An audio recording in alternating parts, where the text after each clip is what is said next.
The sports arrive with this new installment of Intellivision Archive.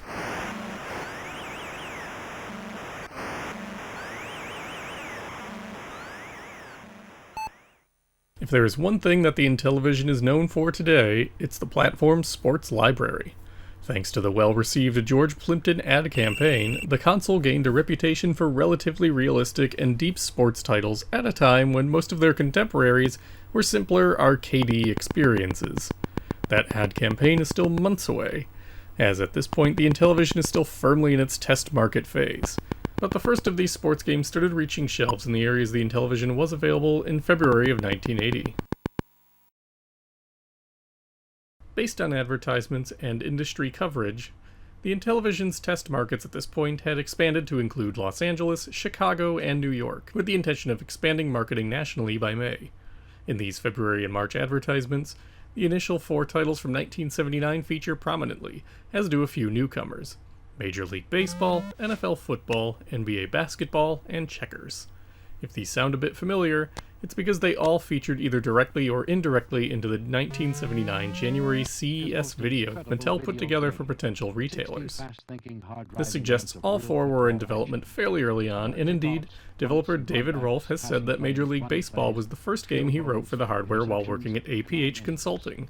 In fact, during an interview with the Intellivisionaries podcast, Rolfe explained that he had worked on finishing the exec the same time he was developing baseball, which allowed him to determine which features that the OS program could include to make developers' lives easier.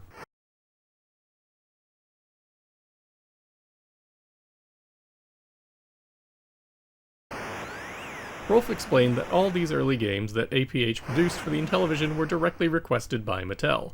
Developers didn't get to pitch their own ideas at this point in time. In the case of baseball, his understanding is that since Mattel had paid for the MLB license, they wanted a game that could use it. Mattel artist Dave James provided graphical assets, including the running players, the baseball diamond, the pitcher, and the batter, leaving Rolfe to flesh out how the game would play. As an aside, Rolfe added that Mattel's artists, notably James, were responsible for the graphics on many of these APH releases, including the other games in this video and in the launch library episode. He considered this working relationship a vital component in the development of these games, as it allowed developers to focus on building the games while allowing professional artists to do what they do best.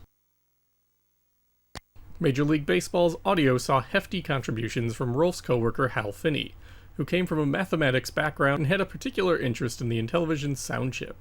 Finney would watch televised baseball games solely to listen to the crowd noises, Rolfe said, and worked to recreate those using the sound chip. The end result of this was the Intellivision crowd sound, used in many of the console's sports titles, complete with air horns and twirling whistles. This proved useful enough that Rolfe implemented it into the exec so that other developers could utilize it without taking up valuable cartridge space.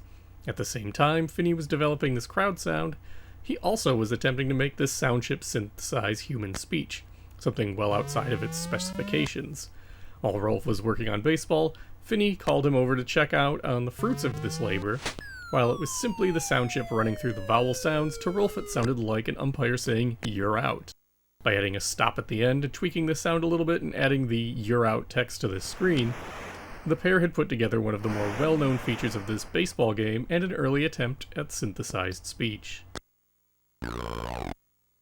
As mentioned in the Atari Archive Home Run episode, Major League Baseball brought with it a lot of prestige and a new focus on realism in sports video games. While this is a 2-player game through and through, the Intellivision controller allowed for effective fielding, stolen bases, multiple types of pitches, and even bunting the ball. Different keypad buttons would send the ball to different locations on the field, while the disc is used to select and throw one of 8 different kinds of pitches, all based on which part of it the player touches. The action buttons are used to swing or bunt, and the disc is used to run the bases. While this may not sound like much now, this resulted in a far more advanced take on the baseball than any of Intellivision's competitors had managed to this point, and indeed showed up earlier arcade and computer attempts as well. According to historian Alex Smith's book, They Create Worlds, when it became clear that ads focused on the keyboard component weren't really effective, a new ad campaign directly comparing Major League Baseball to Atari's Home Run was a massive success. These ads featured famed sports writer George Plimpton and added to the prestigious aesthetic of a game console with as much to offer adults as children that Mattel sought with the Intellivision. According to the book, Plimpton himself was hands-on with both baseball and NFL football, trying them out for an evening before agreeing to do the commercial spots. Major League Baseball would go on to become the best-selling Intellivision game during its market life, according to an internal cartridge sales memo dated November 23, 1983. Baseball shipped 1,085,700 copies to retailers by June 1983, when Mattel stopped tracking cartridge sales. Mattel only ships 175,000 Intellivisions in 1980, but 132,000 copies of Major League Baseball went out with them, which is an incredibly high attach rate. The cartridge consistently shipped about half as many copies as total Intellivision consoles went out the door over the following years. By 1981, HPH was tasked with producing an updated version of the game with a single-player mode known as Baseball 2, but, as Rolfe put it, as the first Intellivision game, the code was held together with baling wire and practically needed to be rebuilt from the ground up to expand upon. Developer Dan Dickerson was tasked with this update, though the game was incredibly buggy. It was only through Mattel Electronics developer Mike Minkoff offering to debug it on his downtime that Mattel allowed the game to remain on the schedule. By the time Mattel shut down the Intellivision project in January 1984, Minkoff had managed to fix all but one bug. And when INTV ended up shipping the game in late 1985 as World Championship Baseball, that bug remained, prompting them to include a notice that sometimes the game would simply bug out because it was too sophisticated. Rolfe was also responsible for converting the game to the Atari VCS when Mattel decided to start producing games for its rival platform in 1982.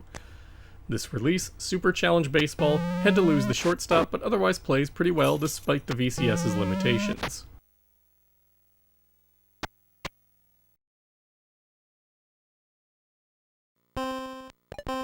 Rolfe was also responsible for producing the Checkers cartridge, which came out alongside Major League Baseball.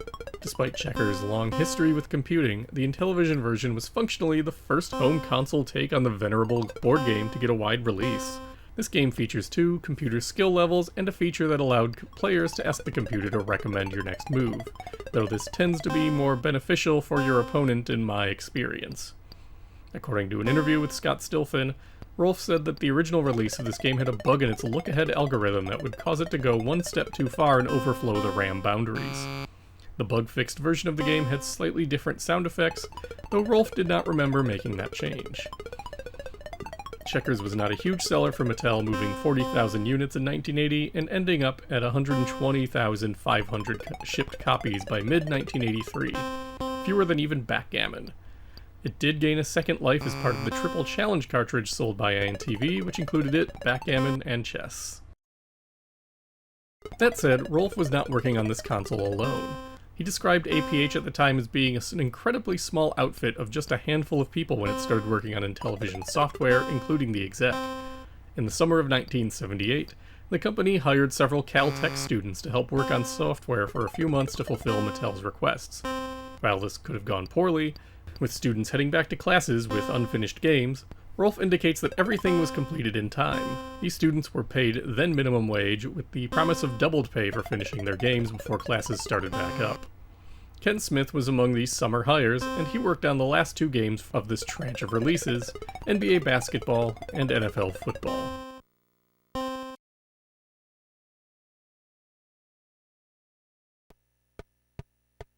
According to Smith's interview with the Intellivisionaries podcast, after being brought up to speed on how to use the debugging equipment and file his code, he was told to write a basketball game and handed the art assets for the background, the players, and the scoreboard that Dave James had put together. Smith said he had fun figuring out how the keypad and buttons could be used in the game and how to use the features built into the exec. Before he knew it, his entire cartridge space was full and he was left fine-tuning what he had.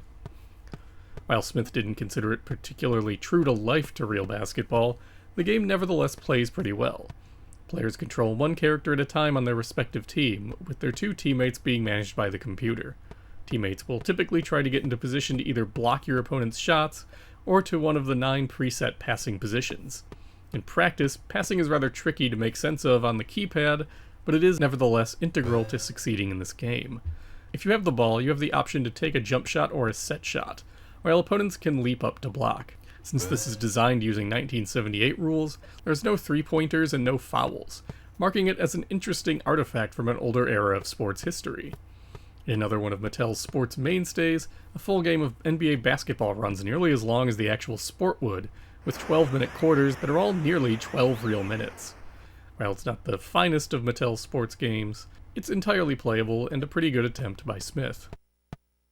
NBA basketball sold reasonably well, ending Mattel's tracking period with 518,100 units shipped. This first year saw 95,000 copies go out, a little more than half of the number of Intellivisions sent to storefronts in 1980. Like Major League Baseball, Mattel was interested in a single-player follow-up known as Basketball 2, with development starting in 1981, but the project was never a high priority since the original version continued selling well, and ultimately it was not completed, while INTV would produce Slam Dunk Super Pro Basketball years later. This was not based on the original NBA title Smith worked on. Mattel also intended to include NBA basketball in its 1984 Go for the Gold cartridge that was going to tie into the Olympics, as amateur basketball was part of the games. But after Mattel's legal department noted that they only had the rights to the Winter Games, the cartridge was delayed for reworking, and Mattel Electronics closed before the revised ROM could be manufactured.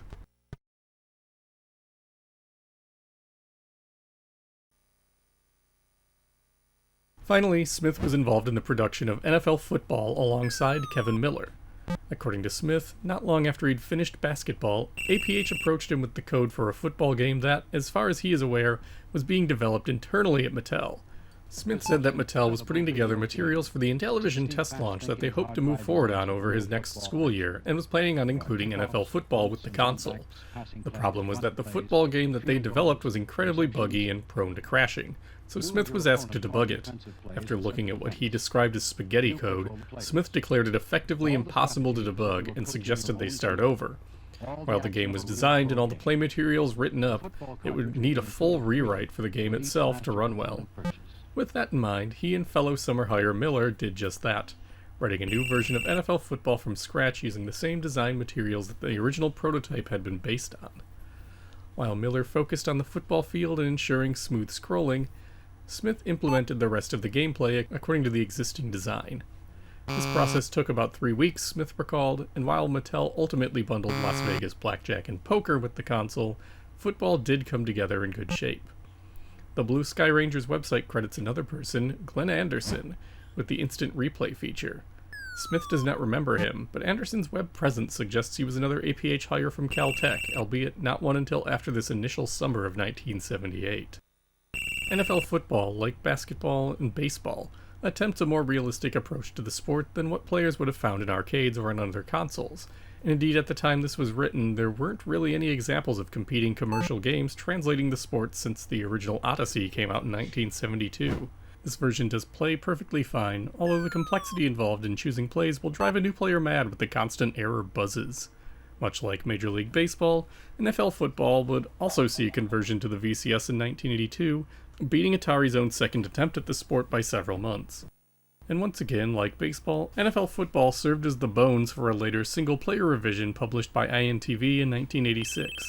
This game, Super Pro Football, was the first game published by INTV that wasn't just an existing unreleased game program that just needed to be produced. This was developed by real-time associates for INTV using the NFL football source code as the starting point. Besides adding a computer opponent, this version adds in a statistics screen, a new system for selecting plays, and other bells and whistles that really make this a much more appealing package than its 6-year-old predecessor. NFL football was second only to baseball in terms of popularity this first year, shipping out 128,300 units to stores. This trend continued throughout the lifespan of the console, and by June 1983, approximately 980,200 copies had been shipped, with only Major League Baseball and 1981's Astro Smash surpassing it. While it's anecdotal, the Blue Sky Rangers website notes that Super Pro Football also sold well enough to convince INTV's management to continue producing new games and to keep the Super Pro designation on their sports titles. One thing that's true for all of these sports games is that while they are visually appealing, the actual play area is relatively confined. Large chunks of the screen's real estate are taken up with elements such as scoreboards and just the general border, which Smith described in his interview as the console's trade-off for having the refined visual elements in gameplay. These early sports titles were well received in the press. All 3 of these sports games were reviewed in the Pages of Video magazine's August 1980 issue. Bill Kunkel and Arnie Katz gushed over Major League Baseball, praising the fielding and running options that the game provides, and only complaining about the lack of emphasis on pitching. For NFL football, they spoke highly of the variety of plays available and the strategy involved in the sole player-controlled defender. For NBA basketball, the pair wrote about how much they liked the passing system the game uses, and noted that the computer players were ruthlessly good at defending the net.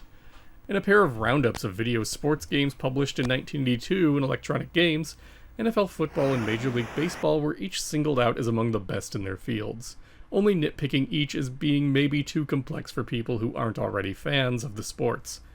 Video Games described both baseball and football in a 1982 issue, mentioning that NFL football is actually a bit less difficult to play than some of its contemporaries, as the player is keying in where they want their receivers to move while selecting plays.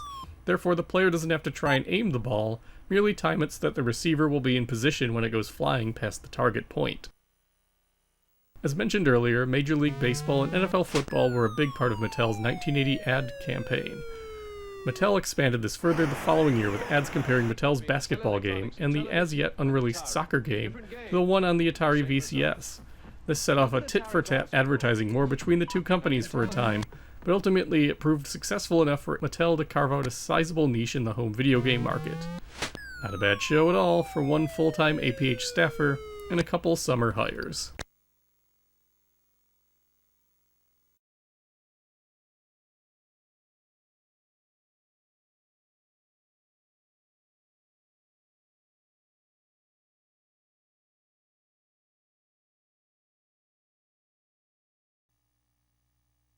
Next time, more sports, more battles.